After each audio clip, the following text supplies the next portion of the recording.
आगामी राज्यसभेसाठी अर्ज दाखल करण्याची आज शेवटची तारीख होती। महाराष्ट्रातून या राज्यसभेच्या निवडणुकीमध्ये एक जागा रिक्त आहे आणि ती म्हणजे सुनेत्रा पवार यांनी राजीनामा दिलेली, म्हणजेच अर्थात महाराष्ट्रामध्ये राज्यसभेची पोटनिवडणूक आहे। ही जागा राष्ट्रवादी काँग्रेस अजित पवार गटाची आहे आणि त्यामुळे राष्ट्रवादी काँग्रेस अजित पवार गटातून नेमकी उमेदवारी कोणाला मिळते याबद्दलची उत्सुकता 7 तारखेला रात्रीपर्यंत होती। मात्र रात्री उशिरा पक्षाची कोर कमिटीची बैठक झाली आणि त्यामध्ये विदर्भातील पक्षाचे ज्येष्ठ नेते आणि माजी आमदार राजेंद्र जैन यांना उमेदवारी जाहीर करण्यात आली। आज राजेंद्र जैन यांनी उमेदवारी अर्ज देखील भरला। मात्र या सगळ्या निर्णयानंतर चर्चा सुरू झाली आहे ती पक्षामध्ये सुनील तटकरे आणि प्रफुल्ल पटेल या दोन नेत्यांचं वर्चस्व अजूनही कायम असल्याची। नमस्कार, मी उन्मेष खंडाळे, आपण पाहताय माय महानगर लाईव्ह। मला राज्यसभेवर जायचं आहे। आलेल्या या संधीच्या दुर्दैवाने काय हाती लागल्या नाही।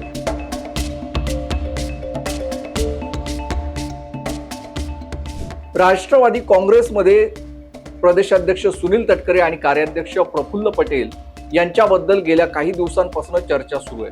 निवडणूक आयोगाकडे एक पत्र देण्यात आलेलं होतं, त्यामध्ये सुनील तटकरे आणि प्रफुल्ल पटेल यांच्या नावापुढे पदाचा उल्लेख नव्हता आणि त्यामुळं पक्षात डावललं जातंय का अशी चर्चा सुरू झाली। मात्र त्यानंतर उपमुख्यमंत्री सुनेत्रा पवार यांनी समोर येऊन पक्षामध्ये असं काहीही झालेलं नाहीये, ती चूक होती, टायपिंग मिस्टेक होती आणि ती दुरुस्त केली जाईल असं सांगण्यात आलं आणि त्यानंतर हा वाद काहीसा शमला होता। त्यानंतर पुन्हा एकदा पक्षामध्ये वर्चस्व कोणाचं याबद्दलच्या चर्चा दबक्या आवाजामध्ये सुरूच असतात। मात्र आता 2 निवडणुका झालेल्या आहेत किंवा 2 निवडणुकांची नावं समोर आलेली आहेत आणि त्यामुळे पक्षामध्ये पुन्हा एकदा कार्याध्यक्ष प्रफुल्ल पटेल आणि प्रदेशाध्यक्ष सुनील तटकरे यांचंच वर्चस्व असल्याचं दिसून येत आहे। ते कसं तेही समजून घेतलं पाहिजे।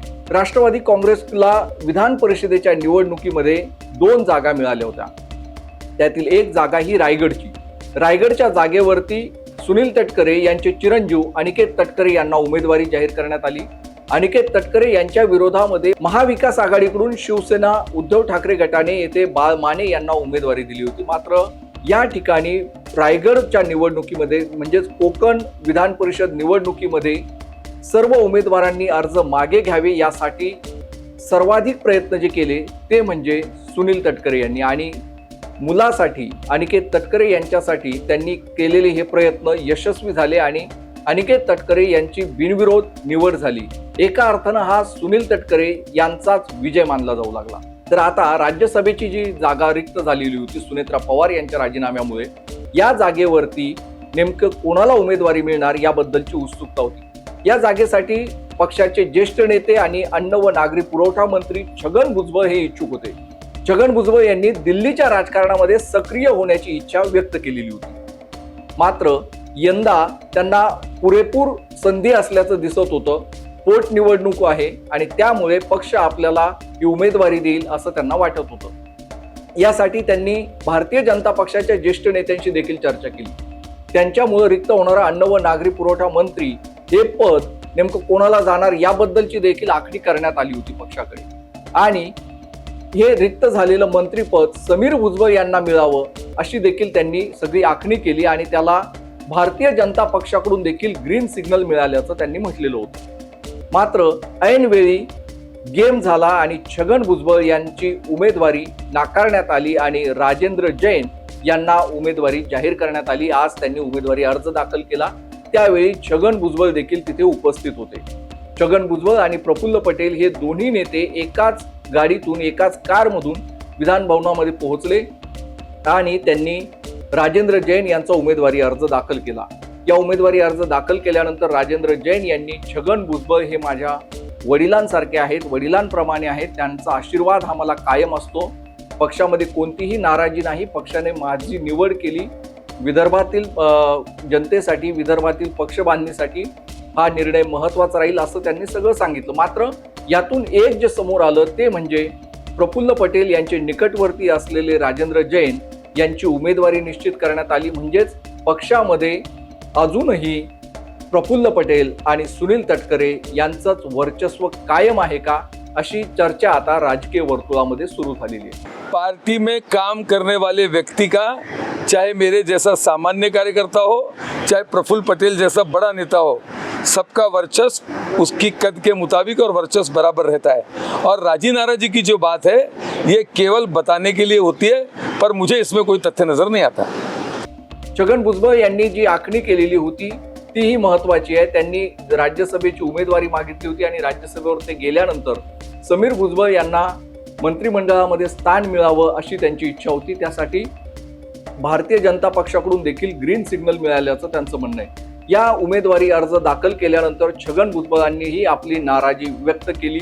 अनेकांचे मुलं हे आता मंत्री आहेत, आमदार आहेत, खासदार आहेत असं त्यांनी सांगितलं. त्यामुळं माझ्यावरच अन्याय का, असा सवाल भुजबळांनी केलेला आहे. मला राज्यसभेवर जायचं आहे किंवा लोकसभेत जायचं आहे, पण 4-5 वेळेला आलेल्या ह्या संधी ज्या दुर्दैवाने काय हाती लागल्या नाही. तर मग यावेळेला जायचं का, तर म्हटलं जाऊ. परंतु अनेक ठिकाणी मकरंद पाटील मंत्री आहेत, त्यांचे भाऊ तिथे खासदार आहेत, सुनीताताई आहेत, जयवर्ती आहेत, शिंदे खाली आहेत, त्यांचे पुत्र वर्तीराज, सगळी अनेक ठिकाणी आहे. तटकरेंचे तसं आहे. तर म्हटलं मलासुद्धा हा नियम लागू करून माझ्यासुद्धा मुलाला जे आहे मंत्रिपद द्या, मी राज्यसभेवर जातो. परंतु मला असं वाटतं की ते वरती कम्युनिकेट करायला वेळ लागला असण्याची शक्यता नाकारता येत नाही. आणि BJPकडे ते प्रपोजल आम्ही मांडल्यानंतर शेवटचा एकच दिवस होता आम्ही सगळ्यांनी सांगितल्यानंतर. आता 1 दिवसामध्ये मग त्यांचं असं उत्तर आलं की ज्या वेळेला विस्तारीकरण होईल मंत्रिमंडळाचं, रिशफल होईल, काय होईल, त्यावेळेला विचार करू. त्यामुळे BJPने नकार दिला या गोष्टीमध्ये तथ्य नाही. एक प्रकारे त्यांनी नुकत्याच झालेल्या विधान परिषद निवडणुकीचाच हवाला दिलेला आहे. विधान परिषदेच्या निवडणुकीमध्ये सुनील तटकरे यांचे चिरंजीव अनिकेत तटकरे यांना उमेदवारी मिळाली. ते आता बिनविरोध विजयी झालेले आहेत. त्यांची मुलगी अदिती तटकरे या फडणवीस सरकारमध्ये मंत्री आहेत. अशा अनेकांची उदाहरणं त्यांनी नाव न घेता दिलेली आहेत. आणि त्यामुळे पक्षामध्ये नेमकं कोणाचं चालतं याबद्दलची आता पुन्हा एकदा चर्चा सुरू झालेली आहे. राष्ट्रवादी काँग्रेसचे प्रदेशाध्यक्ष सुनील तटकरे आणि कार्याध्यक्ष प्रफुल्ल पटेल हेच पक्षामध्ये महत्वाचे नेते आहेत, हे या 2 निवडणुकांवरून स्पष्ट झाल्याचं म्हटलं जातंय. तुम्हाला नेमकं काय वाटतं? राष्ट्रवादी काँग्रेसमध्ये अजित पवार यांच्यानंतर सुनेत्रा पवार या पूर्णपणे सक्षमपणे पक्ष चालवत आहेत. पक्षावरती वर्चस्व कोणाचं आहे याबद्दल तुमचं मत काय आहे ते कमेंट बॉक्समध्ये नक्कीच सांगा. आणि अशाच राजकीय बातम्या आणि व्हिडिओसाठी माय महानगर लाईव्हला सबस्क्राईब नक्कीच करा. धन्यवाद.